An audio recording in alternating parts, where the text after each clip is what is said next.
마테오가 전한 거룩한 복음입니다.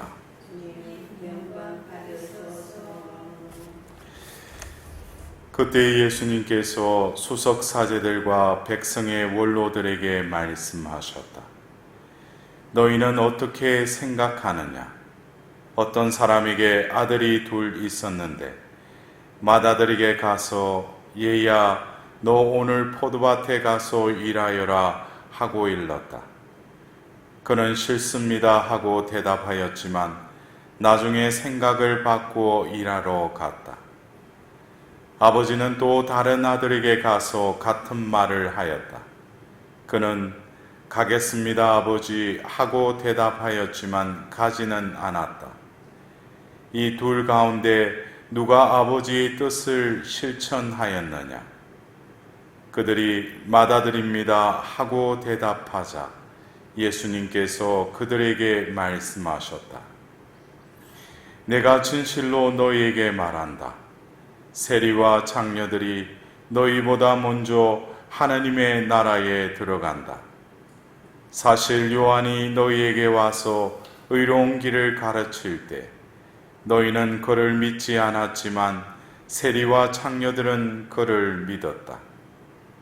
너희는 그것을 보고도 생각을 바꾸지 않고 끝내 그를 믿지 않았다. 주님의 말씀입니다.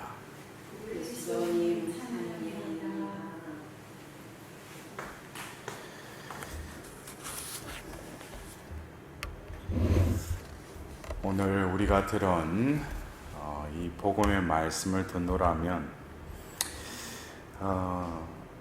그 두 아들의 경우에 있어서 누가 아버지의 뜻을 실천하였느냐 하자 맏아들입니다. 근데 맏아들도 처음에는 싫다고 했잖아요. 그러나 결국 나중에 생각을 바꾸어 일하러 갔다. 그래서 이게 우리가 전후에 있어서 결국 이 비유의 아버지의 뜻을 실천한다는 것은 중간에 부정도 할 수 있고 또 자신의 뜻대로 행하려고 하지만 결국 아버지의 뜻대로 결말 맺는 것, 이것이 어떻게 보면 실천에 있어서 우여곡절이 있더라도 마침내는 아버지의 뜻대로 그냥 결말 맺는 것. 그래서 우리가 이 아버지의 뜻을 실천하였느냐, 우리가 그 아버지의 뜻을 우리가 알아차릴 수 있어요? 어쩌면 알아차릴 수 있다면 그 사람은 영적으로 많은 하느님의 단련도 받고 또 자기의 뜻을 내려놓고 또 옛 인간을 예수 그리스도와 함께 죽은 자들은 어떻게 보면은 그 아버지의 뜻을 실천하는 데 있어서도 이 큰아들의 경우처럼 싫습니다 하고 말하지 않는다는 거예요. 근데 우리가 이렇게 살아가면서 아버지의 뜻이라고 말하지만은 입으로는 말하지만 자신이 생각하고 자신이 행하는 걸 보면은 아버지의 뜻을 실천하기보다는 자기 생각, 자기 뜻을 그냥 이루려고 하는 것이죠. 이것이 잘못됐다는 게 아니에요. 우리의 존재 자체가 이 세상에 태어나서 이 타락 속에 또 원죄의 그 흔적을 지니고 살아가면서 우리가 아버지의 뜻을 실천할 수 있느냐? 제가 단적으로 말하면 그거는 불가능한 거예요. 아버지의 뜻을 우리가 생각하지도 않는데 왜? 내 뜻, 내 마음대로, 내 생각대로. 그래서 어떤 면에서 우리가 성경에서 보면 어떤 율법 교사가 와서 예수님께 그러잖아요. 어떻게 하면 영원한 생명을 얻을 수 있습니까? 그래서 예수님께서 반문하시죠. 율법서에 뭐라고 적혀 있느냐? 내 마음을 다하고, 내 생각을 다하고, 내 힘을 다하고, 내 생각을 다해서 한 분이신 하느님을 사랑하라고 그랬어요. 그리고 내 이웃을 내 몸과 같이 사랑하라. 근데 제가 조금 전에 말씀드렸듯이 우리가 이 율법서의 이 영원한 생명에 이르는 이 계명, 이것을 우리가 지킬 수 있어요? 내 마음, 생각, 뜻, 힘이 진정으로 주님 안에 주님 중심으로 모든 것이 거기에 기반을 담고 있느냐 이것이죠. 나의 생각, 나의 마음, 나의 뜻, 나의 힘, 이것은 내 중심적으로 살아가고 왔다는 거예요. 근데 어떻게 내 생각을 바꾼다는 것이, 여러분들 그래요? 이 내 생각을 바꾼다. 뭐 한자로 하면 괘씸하다. 그리고 우리가 영적인 차원에서는 회개하다. 근데 이것이 생각을 바꾼다는 게 여러분들 쉬울 것 같아요. 자기 생각 바꾸기도 참 힘들어요. 근데 여기서 보면 우리가 이 생각을 바꾼다는 이 의미를 조금 차원을 두고 생각을 해보면, 첫 번째 차원은 생각을 바꾸는 주체가 자기예요. 그래서 이 비유의 말씀을 자칫 그 아들이 그냥 아버지의 뜻에 반해서 싫습니다 했는데 자기가 그 생각을 개심하고 생각을 바꿔서 일하러 갔다.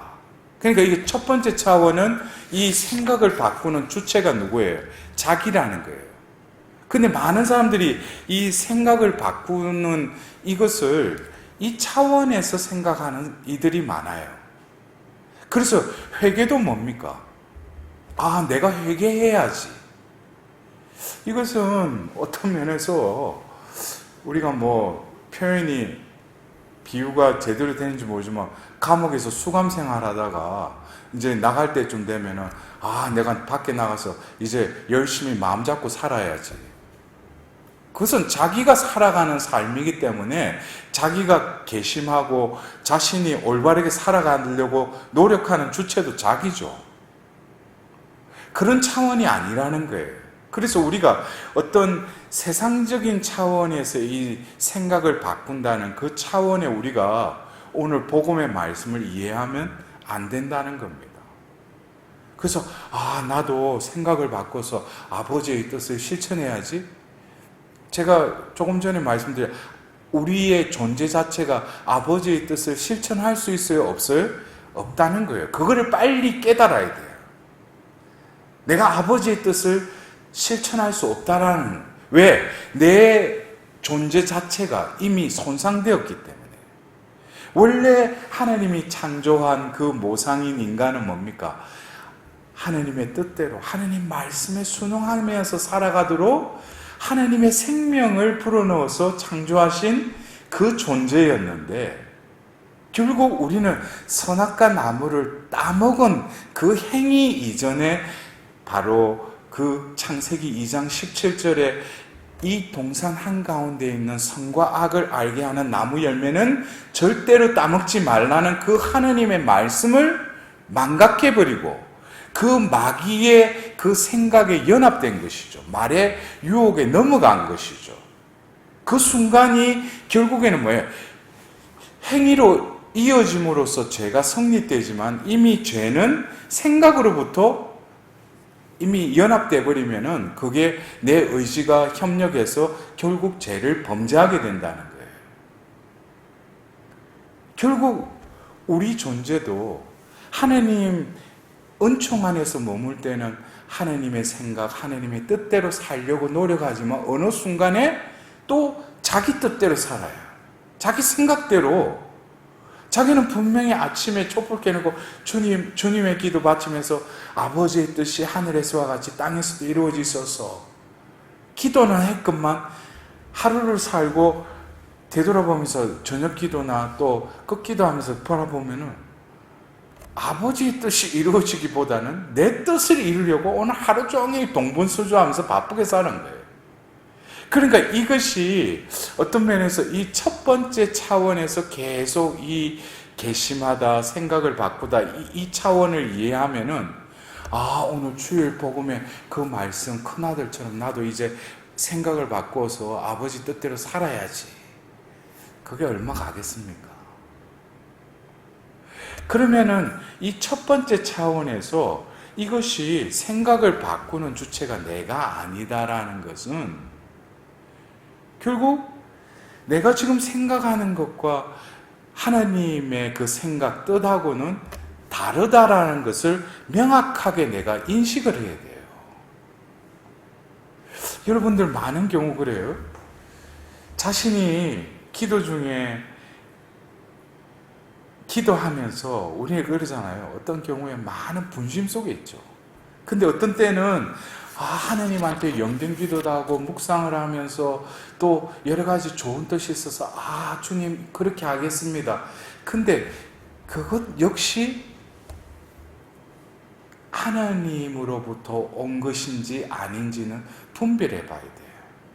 자기 위안적인, 자위적인 어떤 그런 걸로 순간순간 그냥 그렇게 생각을 떠올릴 뿐이지 진정으로 하나님께로부터 온 것이 자기 안에 그 순수하게 자리 잡으려면은 그것은 수많은 하나님의 그 문매를 맞고 또 자기의 길을 가다가 이 길이 아니다 해가 또 하나님의 길을 가야지 하고 또 하나님의 길이다 싶어 가다 보면 자기 길인 것 같고, 그러니까 오늘 우리가 들었던 에제키엘 예언서 18장에 너희는 주님의 길은 공평하지 않다고 말한다. 이스라엘 집안아 들어보아라. 내 길이 공평하지 않다는 말이냐? 오히려 너희의 길이 공평하지 않은 거 아니냐. 그러니까 어떻게 보면은 이 주님의 길, 너희의 길, 이것이 어떻게 보면 표현할 때는 두 개의 길인 것 같지만 결국에는 우리가 하나님을 또 예수님을 주님으로 고백하는 이들에게 있어서는 그 전에 자기가 믿음이 없을 때도 하나님을 예비하셔서 어느 때에 그 영혼을 부르셨죠. 근데 우리를 내실 때부터 하나님은 뭡니까? 우리가 가야 될 길은 한 길밖에 없다는 거예요. 근데 우리가 제가 첫 번째 차원에서 그 말씀드렸듯이 자기 중심적인 삶을 사는 사람들은 이 길 저 길 하고 선택권을 자기에게 주어지기 때문에 길이 여러 개인 줄 착각하고 있어요. 그러나 우리에게 이 세상에 우리를 내실 때 하나님이 우리에게 예비하시고 또 걸어가게 하시고 인도하시는 길은 단 하나의 길밖에 없어요. 거기는 주님의 길밖에 없다는 것이죠. 그러면 우리가 이때까지 주님의 길, 나의 길 이게 따로 있는 게 아니라 여기서 개심한다는 것, 생각을 바꾼다는 것은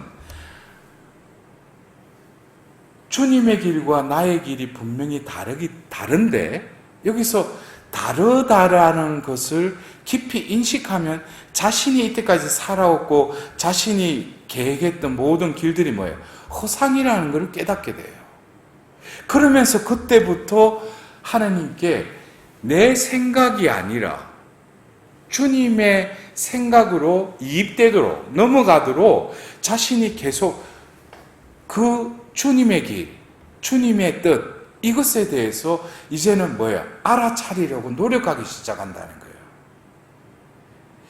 이 차원의 생각을 바꾼다는 건 역시 어떤 면에서 주체가 뭡니까? 첫 번째 차원은 자기가 주체였다면 두 번째 차원은 이제 자기에서 어디로 이양되는 거예요? 하나님께로 넘어가는 그 단계라는 거예요. 근데 많은 영혼들이 결국 뭡니까? 넘어가다가 다시 떨어져 버려요. 왜? 그 과정은 어떻게 보면은 험난한 과정이니까. 여러분들 영적인 세계는 우리가 현세적으로 지금 많이 힘들다고 그러는데 영적으로 하나님의 길로 온전히 안착하고 그 길로 나아가려면은 수많은 시련과 역경과 그래서 이렇게 저도 뭐 해탈한 건 아니지만 해탈이라는 게 불교 용어이기도 하지만 어떤 깨달음을 얻은 건 아니지만 우리 신자분들 이렇게 접해서 이렇게 보면 저분이 어떤 과정 속에서 어디에 좀 와 있구나라는 게 감이 와요. 이것은 나이가 많고 적음을 떠나서 하나님의 은총에 자신이 온전히 회개해서 하나님의 주재권 안에 자신이 온전히 그 자기 주도권을 이행한 영혼들은 느껴져요.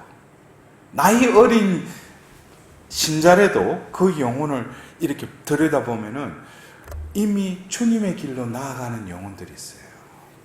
근데 어떻게 보면 겉으로 보면은 자기 젊었을 때 뭐 교회에서 봉사도 많이 하고 자리도 많이 자리도 앉아봤고 했던 사람인데 이렇게 나이가 드셨는데 이렇게 이야기를 들어보면은 아직까지 뭐예요? 자기 것, 자기 뜻이 중심에 있는 영혼들이 있어요. 그래서 영적인 것은 우리 인간이 아무리 노력한다고 해서 그것이 자기 뜻대로 되는 것이 아니라 그것도 뭡니까? 하나님께 온전히 의탁해야죠. 우리 안에서 성령께서 성령의 이끄심은 우리가 다 헤아릴 수는 없지만 중요한 것은 내 뜻을 죽이고 내려놓는 것은 내 의지가 해야 된다는 거예요. 우리가 파도 타기라는 서핑을 할 때도 처음에는 그 파도를 자기가 타려고 하지만은 매번 거기에 노력을 하다가 어느 순간에 어떤 사람은 목뼈가 부러지기도 하고 넘어져가지고 그 파도의 힘이란 게 대단하거든요. 근데 어느 순간에 이게 내가 타는 게 아니구나, 파도에 맡겨야 되겠구나 하면 어느 순간에 그때부터 뭐예요? 파도 위에서 서서 파도를 타기 시작하는 거예요. 이것이 어떻게 보면은 터닝 포인트죠. 자신이 신앙생활을 하는 주체가 아니라 하나님께서 이 모든 것을 이끌어 오셨고 때가 됐을 때 나에게 자비를 베풀어 주셨는데 그것조차도 나는 상관하지 않고 무시해 버렸다는 거예요. 그러나 하나님께서는 결코 우리의 구원을 하시기 위해서 중단하시는 법이 없죠. 끊임없이 우리를 또 이끌어 가셔요. 그래서 이 두 번째 차원에서 이 세 번째 차원을 가면은 생각을 바꾼다는 것이 내 생각, 주님 생각 따로 있는 것이 아니라 늘 하느님의 그 뜻, 하느님의 생각을 헤아리려고 할 뿐만 아니라 자신은 늘 우리가 불교적인 용어라고도 하시는데 우리가 한국 사람들이 그 한자를 쓰니까 무심의 단계, 우리 그리스도교적으로 말한다면 어떤 그런 비어있는 상태, 그 상태로 늘 머무른다는 거예요. 이제는 생각을 바꾸는 그것이 주님께서 나에게 재촉하시고 나에게 어떤 감을 주시고 나를 움직이게끔 하도록 주님의 생각만이 그 생각을 바꾼다는 그 의미의 주체가 오로지 하나님이 모든 것을 주도하신다는 거예요. 그러면 내 생각이 있어요? 이래 말하면 조금 그게 어떤 경지인가? 근데 그래서 우리는 침묵이라는 것이 얼마나 수행 방법 중에 필요하고 필수 불가결한 하느님과의 일치를 이루는 그 코스인지를 우리는 깨달아야 돼요. 내가 침묵 안에 머무르는 것, 이것은 나의 뜻을 정화시킬 뿐만 아니라 하나님의 뜻이 이제 내 안에 거하고 나의 의지가 아니라 신의 의지로 그분께서 움직이도록 나를 단련시키는 그 수련이라는 거예요. 그래서 이 침묵의 의미를 제대로 깨달으면은, 그래서 우리가 보통 이 평생 은수생활 하시는 분들, 그 수도자들 보면은 그들의 어떤가는 그 생활 규칙 중에 하나가 뭡니까? 절대 침묵이에요. 제가 그 신학생 때 그 미국에 좀 머물러 있을 때 제가 그 트라피스트 수도원에 갔을 때 그 트라피스트 수도에 그 방문자들을 또 맞이하는 수사님이 계셨어요. 그분은 오면 막 기쁘게 맞아주고 또 면담도 해주고 이러는데, 우리가 생각하는 침묵이라는 것은 무슨 말하고 안 하고 그거를 침묵을 깼다, 침묵한다 이렇게 생각하고 있어요. 그게 아니죠. 침묵은 그 순간에 주님의 현존으로 그냥 머무르는 그 상태를 침묵이라고 생각하는, 그 사람이 말을 꼭 해야 될 때는 해야죠. 어떤 외적으로 침묵을 깼다, 침묵한다 이런 의미가 아니라 자신의 존재가 온전히 하느님 안에 몰입되고 하느님이 나를 이제 주재할 때, 이것이 바로 뭡니까? 첫 번째, 두 번째 차원의 생각을 바꿈이 아니라 이 세 번째 차원은 주님이 생각을 이끌어 가신다는 거예요. 우리는 그래서 오늘 제2독서의 필리피서, 우리가 잘 아는 예수님의 그 케노시스의 신비, 하나님과 동등한 분이셨었나? 하나님의 아드님을 주저하지 않으시고 인간이 되셨고, 인간이 되심에도 죽기까지 아버지의 뜻에 순종하셨다는 거예요. 그러나 그 이후에 뭐예요? 하나님께서는 그분을 만물의 주님으로 들어올리시죠. 낮추임과 그 들어올림은 어떻게 보면은 우리가 나아가야 될 이 신앙의 여정하고 비슷해요. 아니, 비슷한 게 아니고 신앙의 길이죠. 자기를 온전히 내어드리고 죽고 버리는 그 과정을 통할 때 하나님께서는 그 영혼을 고양시킨다는 거예요. 들어올리신다는 거예요. 근데 이 과정이 없기 때문에 이 과정도 없는 것이죠. 그래서 우리가 오늘 그 바오로 사도께서 이 필리핀인들에게 그 공동체 생활, 뜻을 같이 하고 같은 사랑을 지니고 같은 마음, 같은 생각을 이루어 나의 기쁨을 완전하게 해주십시오. 그리스도교 공동체는 여러 사람들이 있다고 해도 각각 개인의 뜻과 생각과 마음이 있는 것이 아니라 그리스도의 마음, 그리스도의 생각, 그리스도의 뜻이 온전히 그 자리에 한 마음, 한 뜻, 한 생각으로 머물러 있을 때 그것이 그리스도교 공동체라는 거예요. 저도 우리 공동체에서 있으면서 신부님들이나 우리 형제들 같이 지내면 생각이 다르죠. 어떤 때는 부딪히기도 해요. 부딪힌다는 게 뭐 멱살 잡고 싸우는 게 아니라 어떤 때는 마음이 좀 언짢은 것도 없지는 않아요. 제가 없지 않다고 했어요. 근데 우리가 이 공동체를 이루시는 분은 예수 그리스도의 사랑이 이 공동체를 이루게 하셨고 또 이끌어 가신다면 우리가 이제는 뭡니까?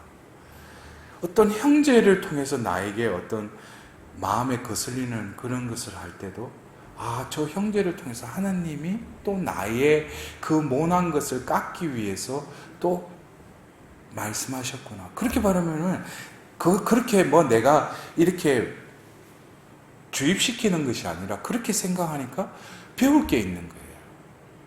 이제 수도에 들어온 지 얼마 되지 않은 형제나 또 이제 선배인 또 나이가 든 사제 그런 것들이 다 나의 모를 깎는 그것이 깎이고 빡기고 하다 보니까 뭐예요? 두리뭉실하게 서로 결점추승이었지만 서로 그러면서 사랑의 공동체로 이제 성장해 나갈 수 있다는 거예요. 여러분들 가정 공동체도 똑같아요. 그래서 우리가 오늘 이 주일날 우리에게 주신 이 말씀을 한번 다시금 되뇌이면서 나도 생각을 바꾸려고 하는데 과연 첫 번째 차원의 생각만 계속 바꾸고 있었느냐, 아니면 주님께서 당신의 길로 이끄시기 위해서 나를 끊임없이 의탁하라고 버려라고 하는 그 두 번째 차원에 지금 내가 머무르고 있는가? 나는 그거를 산전수전 다 겪고 지금 보니까 세 번째 차원에 내 생각보다는 주님의 생각이 나의 삶을 이끌어가고 있는 거. 저도 처음에는 성소의 길을 걸으면서 이 길이 주님의 길인가? 또 다른 길을 찾고. 근데 지금 조금씩 시간이 지나니까 뭐예요? 제가 아까 강론 중에도 말씀드렸죠. 그 길은 한 길밖에 없어요. 주님의 길밖에 없었다는 거예요. 그러나 내가 살아있었기 때문에 나의 계획이 있었기 때문에 끊임없이 주님의 길을 찾지 못했다는 거예요. 그래서 하나니아스가 그 사울 청년에게 와가지고 그 기도를 할 때 그러죠. 이미 태어나기 전부터 이방인의 그릇으로 이미 정해졌다고. 여러분들, 이거는 세속에서 말하는 운명론이 아니에요.